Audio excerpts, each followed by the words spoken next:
அன்பார்ந்த ஞானவழி YouTube channel நேயர்கள் அனைவருக்கும் வணக்கம். இந்த பதிவில் கன்னி ராசி அன்பர்களுக்கு குரோதி வருடத்தின் 2வது மாதமான வைகாசி மாத ராசி பலன்கள் காண்போம். வாக்கிய பஞ்சாங்கப்படி வைகாசி மாத கோச்சார கிரக நகர்வுகளை காணலாம். புதன், சுக்கிரன், செவ்வாய் 3 கிரகங்கள் வெவ்வேறு வீடுகளுக்கு பெயர்ச்சி ஆகிறார்கள். மாத கிரகமான சூரியன் வைகாசி 1 முதல் 32 வரை ரிஷபராசியில் சஞ்சாரம் செய்கிறார். ரிஷபராசியில் குரு, கன்னி ராசியில் கேது, கும்பராசியில் சனி, மீனராசியில் ராகு. போச நட்சத்திரம் கடகராசியிலிருந்து சந்திர பகவான் வைகாசி மாதத்தை தொடங்கி வைக்கிறார். 9 நவகிரகங்கள் மூலம் வாக்கிய பஞ்சாங்கப்படி கன்னி ராசி அன்பர்களுக்கு வைகாசி மாத ராசி பலன்கள் காண்போம். வைகாசி மாதம் சூரியன் குரு கூட்டணி. இது சிவராஜ யோகம். குருபகவான் மேற்கே மறைந்து அஸ்தங்க நிலையில் சஞ்சாரம் செய்கிறார். சுக்கிர பகவான் கிழக்கே மறைந்து அஸ்தங்க நிலையில் சஞ்சாரம் செய்கிறார். குருவும் சூரியனும் ஒரு வீட்டில் கூட்டணி சேரும்போது தங்கம், வெள்ளி நகை விலை கொஞ்சம் குறையும். தற்போது தங்கம் விலை 50,000 ரூபாய்க்கு மேலே போயிட்டுருக்குது. இதே 150, 500 தங்கம் வெள்ளி விலை குறைவதற்கான வாய்ப்புகள் உண்டு. இந்த வைகாசி மாதம் கத்திரிக்காய், தக்காளி, உணவுப் பொருட்கள் விலை சற்று கூடுதலாக விற்கும். ஏன்னா கடந்த ஓராண்டு காலமாக சரியானபடிக்கு மழை இல்லை. காடு, கரை, வயல்வெளிகளை பார்க்கும்போது செடி கொடிலாம் வதகி அப்படி காஞ்சி போச்சு. பெரும்பாலும் வைகாசி மாதம் உணவுப் பொருட்களுடைய விலை கூடுதலாக இருக்கும். தென்மேற்கு பருவமழை கொஞ்சம் முன்கூட்டியே வருவதற்கான வாய்ப்புகள் இந்த வைகாசி மாதம் உண்டு. கன்னி ராசி அன்பர்களுக்கு வைகாசி மாத ராசி பலன்கள் காண்போம். வைகாசி மாதம் கன்னி ராசிக்கு 9வது வீட்டிலே விரையாதிபதி சூரிய பகவான் சஞ்சாரம் செய்கிறார். தந்தைக்காரகன் தந்தை ஸ்தானத்திலே சஞ்சாரம் செய்யும்போது உங்களுடைய செயல்பாடுகளால் உங்களுடைய தந்தைக்கு கோபதாபங்கள் வரக்கூடிய வாய்ப்புகள் உண்டு. அதனால் தந்தையாரிடம் பேசும்போதும் தந்தையாரிடம் பழகும் போதும் கன்னிராசி அன்பர்கள் கொஞ்சம் கவனமாக இருக்கணும், பொறுமையாக இருக்கணும். உங்களுடைய அப்பா பேச்சுக்கு மதிப்பு மரியாதை கொடுத்து உங்களுடைய அப்பாவோட நல்ல பெயரை எடுத்துக்கொள்ள வேண்டும். சூரியன் குரு 9ஆம் வீட்டில் கூட்டணி சேரும்போது தர்ம காரியங்களுக்கு, கோயில் காரியங்களுக்கு உதவி செய்யக்கூடிய வாய்ப்புகள் கன்னிராசி அன்பர்களுக்கு வைகாசி மாதம் உண்டு. கன்னிராசிக்கு நேர் 7ஆம் வீட்டிலே வைகாசி மாதம் 18ஆம் தேதி வரை செவ்வாய் ராகு கூட்டணி. களத்தரஸ்தானத்திலே அஷ்டமாதிபதி ராகுடன் கூட்டணி சேர்ந்திருக்கும் போது கன்னிராசி அன்பர்கள் திருமணமானவர்கள் கணவன் மனைவிக்குள் கருத்து வேறுபாடு இல்லாமல், சண்டை சச்சரவு இல்லாமல் ஒருவருக்கொருவர் அனுசரித்து விட்டு கொடுத்து செல்ல வேண்டும். ஏன்னா 7ஆம் வீட்டில் ராகுடன் செவ்வாய் கூட்டணி சேரும்போது வைகாசி 1 முதல் 5 வரை ஒரே நட்சத்திர பாகையில் செவ்வாயும் ராகுவும் சஞ்சாரம் செய்கிறார்கள். அப்போ வைகாசி 1 முதல் 5 வரை கணவன் மனைக்குள் மிகுந்த கவனம் தேவை. சண்டை போடாதீங்க, கொஞ்சம் விட்டு கொடுத்து அனுசரித்து செல்ல வேண்டும். 7ஆம் இடம் கம்யூனிகேஷன், தொடர்பு. தினந்தோறும் சந்திக்கக்கூடிய நபர்கள், உங்களை பார்க்கக்கூடிய நபர்கள், இவர் கம்யூனிகேஷன் தொடர்புகள் வழியில் சில சங்கடங்கள், தொந்தரவுகள் வரும். வியாபாரம் செய்யக்கூடியவர்கள், வர்த்தகம் செய்யக்கூடியவர்கள், பிஸ்னஸ் பண்ணக்கூடியவர்கள், வாங்கக்கூடிய பொருள், வாங்கக்கூடிய நீங்கள் எதை வாங்கினாலும் சரி அதெல்லாம் தரம் பார்த்து வாங்கி கொள்வது நல்லது. ஏன்னா ராகு செவ்வாய் கூட்டணி என்பது மாய வலையில் ஏமாற்றுவதற்கான வாய்ப்புகள் உண்டு.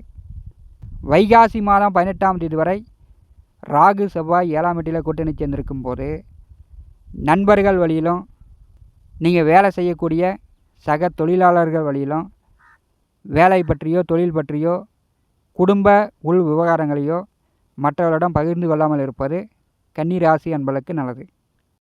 வைகாசி மாதம் 18ஆம் தேதி அஷ்டமத்திற்கு அஷ்டமாதிபதி செவ்வாய் பகவான் பெயர்ச்சி ஆகிறார். அஷ்டமத்திலே செவ்வாய் பகவான் ஆட்சி பலம் பெற்றிருக்கும் போது அசிங்க, அகுமானம், நோய், கடன் இந்த மாதிரியான பிரச்சனைகளை குறைக்கலாம். வண்டி வாகனங்களில் செல்லும் பொழுது போக்குவரத்தில் கன்னிராசி அன்பர்கள் கொஞ்சம் கவனமாக போயிட்டு கவனமாக வரணும். உடல் ஆரோக்கியத்தில் கவனம் எடுத்து கொள்ள வேண்டும். கோச்சாரத்திலே 6வது வீட்டிலே சனி பகவான் மிக பலமாக சஞ்சாரம் செய்கிறார். 6ஆம் வீட்டிலே சனி பகவான் வர்க்கோத்தம நிலையில் சஞ்சாரம் செய்யும்போது பகை, கடன், நோய், வழக்கு, வில்லங்கம், எதிர்ப்புகள் இதெல்லாம் கொஞ்சம் குறையும். வேலை செய்து கொண்டிருப்பவர்களுக்கு, ஒரு கம்பெனியில் வேலையில் இருக்கக்கூடியவர்களுக்கு உயர் பதவி, கூடுதல் சம்பளம், பிரமோஷன் எதிர்பார்க்கலாம். 6ஆம் வீட்டிலே சனி பகவான் மிக பலமாக இருக்கும்போது தொழில் செய்து கொண்டிருப்பவர்களுக்கு நிலையான வருமானம், நிம்மதியான ஒரு பொழப்பு வந்து கன்னிராசி அன்பர்களுக்கு உண்டு. எதிர்வரக்கூடிய ஓராண்டு காலம் ஒரு வீடோ மனையோ நிலமோ அசையா சொத்து யோகம் கன்னிராசி அன்பர்களுக்கு சனி பகவானால் கண்டிப்பாக ஏற்படும். வைகாசி மாதம் 11ஆம் தேதி வரை கன்னிராசிக்கு 8வது வீட்டிலே புதன் சஞ்சாரம் செய்கிறார். ராசிநாதன் 8வது வீட்டிலே சஞ்சாரம் செய்யும்போது மறைந்த புதன் நிறைந்த தனம் என்று சொல்வார்கள். பேச்சால், அறிவால், புத்திசாலித்தனத்தால் கன்னிராசி அன்பர்கள் சங்கடங்களை குறைத்து கொள்ளலாம். வைகாசி மாதம் 11ஆம் தேதி புதன் வந்து பாக்கியத்திற்கு வருகிறார். வைகாசி மாதம் 7ஆம் தேதி பாக்கியத்திற்கு சுக்கிரபகவான் வருகிறார். சுக்கிரபகவான் வந்து கிழக்கே அஸ்தங்க நிலையில் மறைந்து கன்னிராசிக்கு 9வது வீட்டில் ஆட்சி பலத்தில் சஞ்சாரம் செய்யும்போது தர்ம கர்மாதிபதி யோகம் இந்த வைகாசி மாதம் கன்னிராசி அன்பர்களுக்கு ஏற்படுகிறது. அதனால் வந்து தான தர்மங்கள், கோயில் காரியங்களுக்கு சிறு உதவிகள் செய்யக்கூடிய வாய்ப்புகள் உண்டு. நீங்கள் வந்து இதுவரை போகாத கோயிலுக்கு போயிட்டு வரக்கூடிய வாய்ப்புகள் உண்டு. ஆன்மீக பயணம், நீண்ட தூர பயணம், தெய்வீக சுற்றுலாக்கள் கன்னிராசி அன்பர்கள் இந்த வைகாசி மாதம் சென்று வருவீர்கள். வைகாசி மாதம் 11ஆம் தேதி முதல் கன்னிராசிக்கு 9வது வீட்டிலே 4 கிரக கூட்டணி. கன்னிராசிக்கு பாக்கியத்திலே குரு சுக்கிரன் அஸ்தங்க நிலையில் சஞ்சாரம் செய்யும்போது இறை வழிபாட்டால், தெய்வ வழிபாட்டால் கன்னிராசி அன்பர்கள் வைகாசி மாதம் நிம்மதி அடையலாம். 9ஆம் வீட்டிலே குருபகவான் அமர்ந்து 5ஆம் பார்வையால் கன்னிராசியை பரிசுகிறார். ஜென்ம ராசியில் அமர்ந்திருக்கக்கூடிய கேதுவால் ஏற்படக்கூடிய தொந்தரவுகள், மன அழுத்தம், டென்ஷன், படபடப்பு, நோய் நொடி தொந்தரவுகள் கன்னிராசி அன்பர்களுக்கு நீங்கும். குருபகவான் வந்து ஜென்ம ராசியை பாரி செய்யும்போது கன்னிராசி அன்பர்களுக்கு குருபலன் வந்துவிட்டது. திருமண வயதில் உள்ளவர்கள் இந்த வைகாசி மாதம் வரன் பார்க்கலாம். இந்த மாதம் கூட வரன் செட் ஆகும். அடுத்த ஆனி மாதம் கல்யாணம் பண்ணலாம். பெரும்பாலும் திருமண வயதில் உள்ளவர்களுக்கு ஆவணி மாதத்திற்குள் திருமணம் நடக்க வாய்ப்பு உண்டு. உங்களுடைய சுய ஜாதகத்தில் கங்கண பொறுத்த இருந்துச்சுன்னா டான்னு சுபகாரியங்கள் தங்கு தடையின்றி நடக்கும். அதே மாதிரி பிரிந்த கணவன் மனைவி சண்டை போட்டு 1 வாரமோ 2 வாரமோ 10 நாளோ பிரிந்த கணவன் மனைவி மீண்டும் ஒன்று சேரலாம். பிரிந்த காதலர்கள், பிரிந்த நண்பர்கள் மீண்டும் ஒன்று சேரக்கூடிய வாய்ப்புகள் உண்டு. குரு பார்வை கன்னிராசிக்கு வரும்போது மாற்றி யோசிங்க, நல்ல மாற்றங்கள் உண்டு.